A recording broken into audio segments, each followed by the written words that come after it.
رحلة بر الزمان والمكان، هنشوف فيها فن العمارة الخديوية وأهل مصر زمان. صلوا على الحبيب عليه الصلاة والسلام. اللهم صل وسلم وزد وبارك عليك يا حبيبي رسول الله. هنشوف الفن ونشوف الجمال ونشوف الطيبة والرقي في التعامل. العربية دي مش عربية ملكية، دي دفن موتى بتاعت زمان.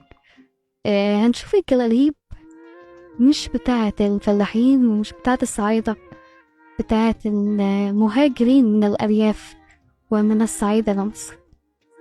فبقى الجلاليب بتاعت المصروة.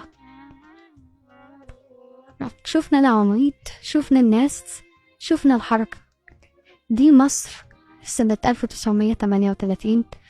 كان كل سنة بيطلعوا بروشور أو مجلة مطبوعة دعاية للسياحة اللي موجودة في مصر.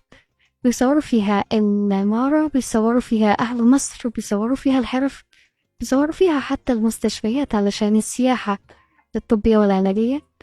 هنزل لكم بعض البروشورات إن فيها ألبومات القاهرة زمان.